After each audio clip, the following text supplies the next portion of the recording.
মাত্র ২,০০০ টাকা চুরির ঘটনা ধামাচাপা দিতে রাজধানীর মোহাম্মদপুরে গৃহকর্মী আয়েশা খুন করে গৃহকর্ত্রী ও তার কিশোরী কন্যাকে। আর পরে যাতে ধরা না পড়ে সেজন্য ঠান্ডা মাথায় শিক্ষার্থীর বেশ নিয়ে পালিয়ে যায় আয়েশা। সিরাত আল মুস্তাকিমের রিপোর্ট।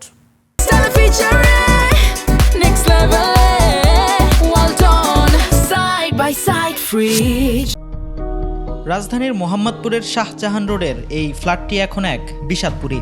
যে বাড়িতে গত বৃহস্পতিবারও ছিল প্রাণের স্পন্দন, সেখানে এখন স্তব্ধতা। পুলিশ ও গোয়েন্দাদের তথ্যে নিশ্চিত হওয়া গেছে এই জোড়া খুনের নেপথ্যে কাজ করেছে মাত্র ২,০০০ টাকার চুরি।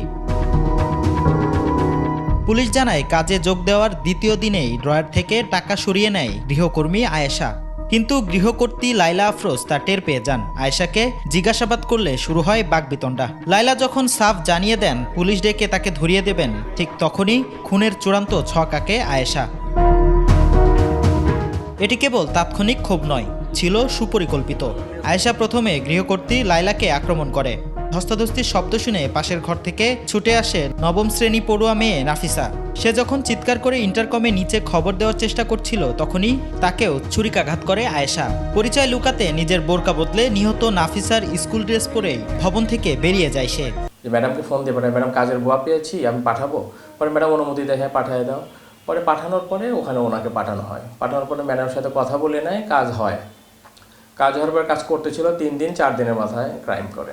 বের হলো এতটুকুই যে বের হয়েছে যে স্কুল ড্রেস পরে 9:35 বা এরকম, মানে এটা ইয়া আছে আমাদের সিসিটিভিতে, মানে ইয়া করা আছে যে কতটা বাজে বের হয় আর কি। খুনের পর বাসা থেকে 2টি ল্যাপটপ ও মোবাইল ফোন নিয়ে ঝালকাঠিতে পালিয়ে যায় আয়েশা। তবে শেষ রক্ষা হয়নি।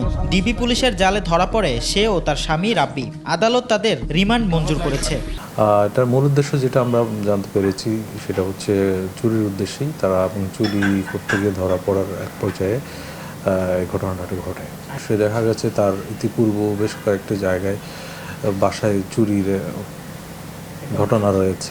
এ ঘটনার পর ওই ভবনটিতে বাড়ানো হয়েছে নিরাপত্তা। ভবনটিতে যতজন গৃহকর্মী কাজ করে সবার তথ্য জমা নেওয়া হয়েছে, করা হচ্ছে তল্লাশি। এখন তো সচেতন হয়েছি, এখন বুয়ার কাছ থেকে এনআইডি, তার ছবি, এগুলো সবই রেখেছি।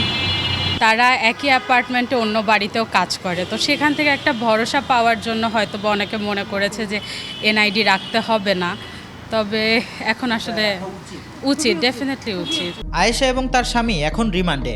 এরই মধ্যে আদালতে স্বীকারোক্তিমূলক জবানবন্দিও দিয়েছেন।